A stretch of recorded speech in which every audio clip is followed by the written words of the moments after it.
En los vídeos anteriores hemos visto cómo los alcoholes pueden actuar como ácidos, como bases, como electrófilos y como nucleófilos.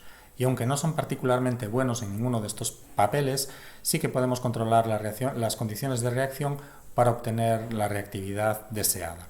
Otro tipo de reacciones en las que pueden participar los alcoholes son las reacciones de oxidación-reducción. En estas reacciones,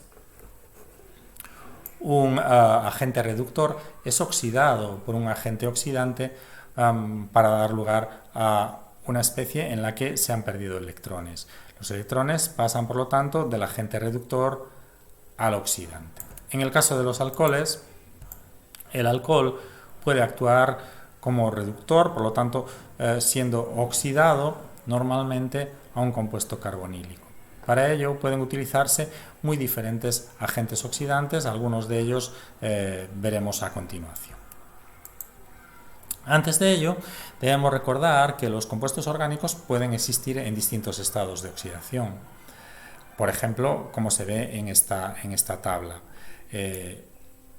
Los alcanos pueden ser oxidados a alcoholes, por ejemplo, y estos a compuestos carbonílicos o carboxílicos.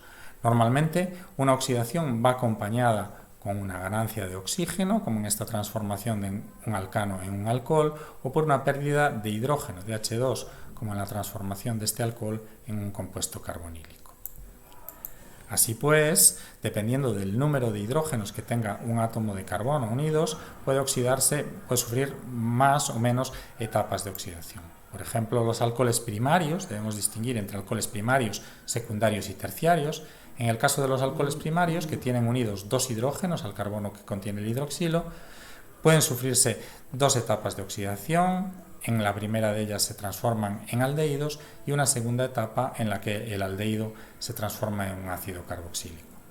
En el caso de los alcoholes secundarios, solo existe un hidrógeno unido al carbono que contiene el hidroxilo y por lo tanto pueden ser oxidados únicamente a cetonas y estas no pueden ser oxidadas más allá a no ser que sufran procesos de combustión. Por último, los alcoholes terciarios, como no tienen ningún hidrógeno unido al carbono que contiene el hidroxilo, no pueden ser oxidados. Vamos a ver distintas condiciones de oxidación de alcoholes y empezaremos hablando de los alcoholes secundarios, ya que es el caso más sencillo porque pueden ser oxidados únicamente a cetonas. Para ello podemos utilizar muy diversos agentes oxidantes. Normalmente se utilizan reactivos de cromo 6 como el dicromato sódico en medio ácido, pero también pueden utilizarse otros reactivos de cromo 6 como el trióxido de cromo, también el permanganato potásico o el óxido de cobre que se utiliza en procesos industriales a alta temperatura. En el caso de utilizar dicromato potásico o sódico, las condiciones más habituales son hacer esta reacción en una mezcla de ácido sulfúrico y acetona, ácido sulfúrico acuoso y acetona, y esta mezcla de reactivos se conoce como reactivo de Jones. En esta reacción, el cromo 6, que tiene un color anaranjado, se transforma en cromo 3, que tiene color verde. La reacción, el mecanismo de reacción, vemos aquí ejemplificado con el trióxido de cromo, comienza por una adición del oxígeno del hidroxilo al cromo, se forma este intermedio en el que podemos perder un hidrógeno del carbono que contiene el hidroxilo, del carbono adyacente, y también este CrO3 que actúa como grupo saliente, dando lugar a la formación de un doble enlace carbono-oxígeno. El mecanismo, como veis, es muy parecido al mecanismo de las reacciones de eliminación, solo que en este caso, en vez de un enlace doble carbono-carbono, se obtiene un enlace doble carbono-oxígeno. Los alcoholes primarios, como he dicho, pueden ser oxidados a aldehídos o pueden ser oxidados más allá a ácidos carboxílicos.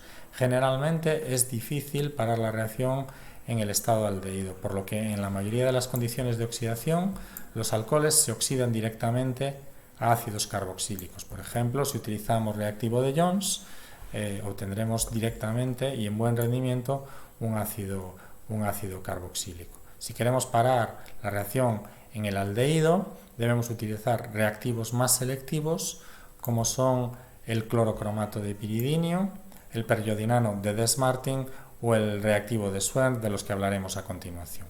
Estos reactivos debemos decir que también son capaces de oxidar alcoholes secundarios a cetonas, pero generalmente en este caso no se utilizan. Se utiliza normalmente un reactivo de cromo 6 como el reactivo de Jones porque es mucho más barato. En el caso de utilizar reactivos como Jones o trióxido de cromo en medio ácido, los alcoholes, como he dicho, se transforman directamente en ácidos carboxílicos, como vemos en este ejemplo de oxidación del decanol que da lugar al correspondiente ácido decanoico en muy buen rendimiento. Para oxidar alcoholes primarios aldehídos podemos utilizar, por ejemplo, clorocromato de piridinio, que es este reactivo que vemos aquí, en un disolvente orgánico como el diclorometano, y si se controlan bien las condiciones de reacción, de temperatura, número de equivalentes, tiempo, etc., podremos obtener en la mayoría de las ocasiones aldehídos en muy buen rendimiento. Otros reactivos normalmente más selectivos son el periodinano de Dess-Martin, que es un reactivo de yodo hipervalente. El yodo aquí tiene valencia 5, tiene número de oxidación 5, y en este proceso se reduce a un compuesto de yodo más 3. Esta reducción del yodo viene acompañada de una oxidación del alcohol al correspondiente aldehído. Os recomiendo que repaséis el mecanismo de esta reacción en el libro de texto. Otra oxidación selectiva es la oxidación de Swern, que utiliza una mezcla de dimetilsulfóxido o DMSO, cloruro de oxalilo y una base que generalmente es una amina terciaria como la trietilamina.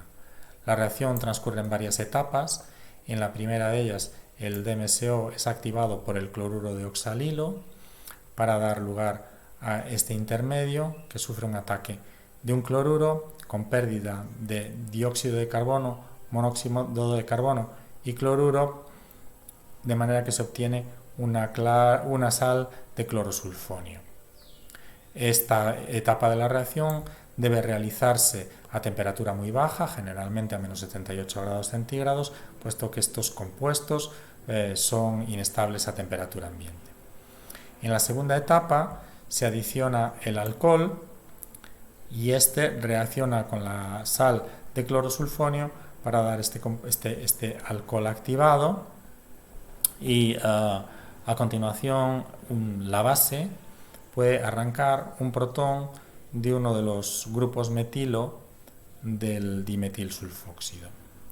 Por último, el anión resultante es capaz de arrancar intramolecularmente un protón del carbono que contenía originalmente el hidroxilo, y se lleva a cabo una reacción en la que se forma un doble enlace carbono-oxígeno y se elimina dimetilsulfóxido.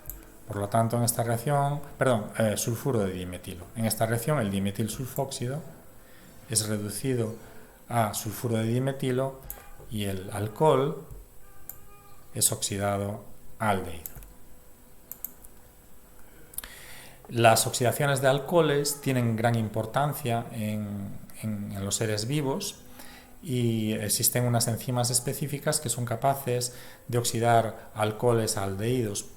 Este tipo de enzimas se llaman alcohol deshidrogenasas, como sabéis, y generalmente utilizan cofactores que actúan como agentes oxidantes, por ejemplo el NAD+ o el NADP+. Una reacción típica es la oxidación de etanol para dar acetaldehído.